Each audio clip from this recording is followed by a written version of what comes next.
They live in a world of darkness. They are rejected by ordinary society. Their purpose is to exist as weapons, used by the government to eliminate its enemies. The two most prominent ninja clans are Koga and Iga. For the title of the strongest in the ninja world, they have fought each other for generations, constantly developing and pushing the limits of new and powerful techniques. One year, the shogunate announced a martial tournament. This was the perfect chance for both clans to prove themselves. Each side sent their elite fighters, not only to showcase their strength to the authorities, but also to settle the ranking between them. Koga sent the immortal alchemist, Tenzin, the serpent king Yashimaru, the beast Nenki, the kind-hearted Hotarubi, and their new leader Oboro. She possesses the legendary Sharingan. Anyone who locks eyes with her will be trapped in her illusion and killed within it.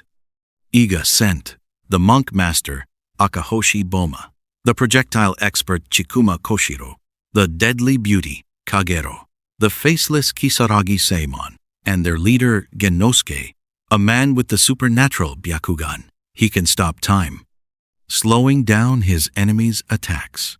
What the others do not know is that Oboro and Genosuke are lovers.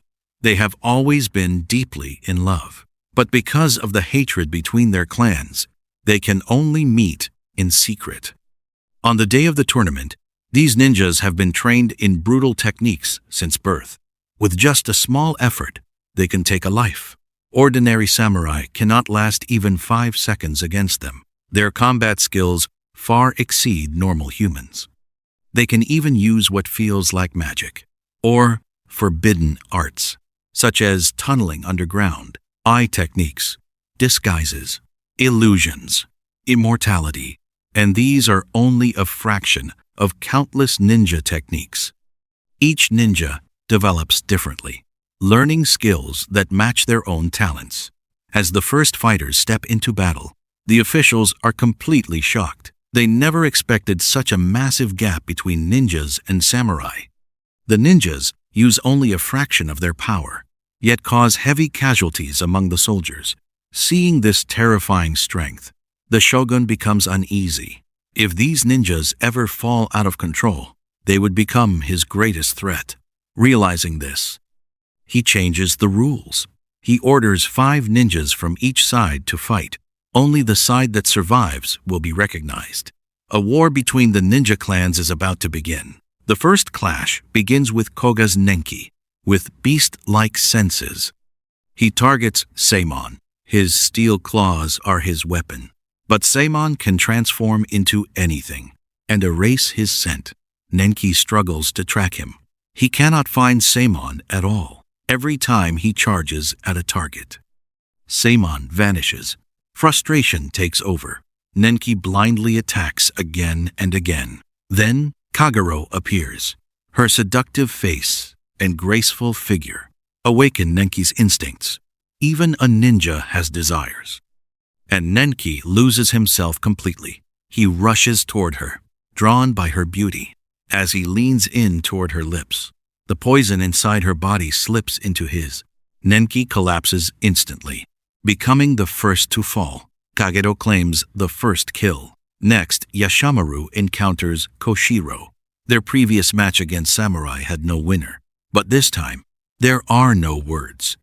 They unleash their strongest techniques, holding nothing back. They chase each other through the forest. After rounds of ranged attacks and close combat, they remain evenly matched. After several more exchanges, Koshiro begins to tire. He is struck by a black thread from Yashimaru's sleeve and slammed to the ground. As Yashimaru moves in for the kill, Koshiro throws a shuriken. Yashimaru dodges it, but fails to notice that the shuriken is tied to a wire. It swings back. It strikes him and binds him tightly to a tree. Now he has no escape. Only death awaits. Then Seimon appears. After his previous fight, he reveals his strange hobby, collecting the faces of handsome men. With a few touches, he takes Yashimaru's face and becomes him. Now 2 of Koga's 5 ninjas are dead. The remaining 3 rest by a stream. Oboro and Hotarubi talk about their feelings. They seem at peace. Tenzin sits alone carving wood. Suddenly a blade pierces his body. The attacker is Boma from Iga. Seeing their ally attacked, Hotarubi uses her golden butterfly technique. Thousands of butterflies appear, surrounding Boma. The golden dust blinds him. Then suddenly, a familiar scene appears. A sword pierces his body. The one who strikes him is Tenzin. The man who had just died has come back to life. His immortality is real. Boma dies in unwilling defeat. At that moment, Genosuke arrives. He intends to avenge his fallen ally. But when he sees Oboro, he freezes. He cannot move, facing the woman he loves. As Tenzin attacks him, Kagero arrives just in time. She releases green poison gas, blocking Tenzin, then escapes with Genosuke. After escaping, Kagero suddenly pins Genosuke down, not out of desire, but to kill him. Her instincts tell her that their leader has fallen in love with the enemy, something she cannot allow. As she prepares to poison him, she hesitates, because she loves him too. Seimon, disguised as Yashimaru, infiltrates Koga, waiting for a chance to strike. As they pass through an alley, darts rain down from above. Tenzin blocks them all. When the second wave comes, Seimon attacks. Hotarubi sees through the trick. She steps in front of the blade. After struggling, they both fall. Tenzin finishes Seimon. Seeing his ally dead, Koshiro goes berserk. His darts rain down like a storm, forcing Tenzin to act. He throws his crescent blades, striking the tower where Koshiro stands. Koshiro falls, but becomes even more frenzied. He targets Oboro. Hotarubi shields her again. She is struck, fulfilling her duty. Koshiro escapes on horseback. Oboro bids farewell to Hotarubi, then gives chase. She will make him suffer the most terrifying death. As their horses run side by side, Oboro activates her Sharingan. The moment their eyes meet, Koshiro's mind is seized. He is trapped in her illusion, enduring endless mental torment, until his body collapses and his veins burst. This is the cruelty of the ninja world. Their fate is decided from birth. Tenzin, who has lived for centuries, understands how it all ends. He wants to change it. That night, he lures Genosuke to a temple. They meet in silence. He proposes his idea. Ninjas should stop serving the government. Genosuke agrees, but cannot disobey his master unless he dies, with no other choice. Tenzin attacks. His blades fly out, but under Genosuke's power, they turn back, piercing Tenzin himself. Seeing him fall, Genosuke leaves. Neither truly wants to kill the other. Soon after, Tenzin revives again. But this time, Kagero stays. She leaps down with a blade, but he blocks it. After a fierce fight, she is struck in the heart. Tenzin stands victorious. Though immortal, he is burdened by endless life.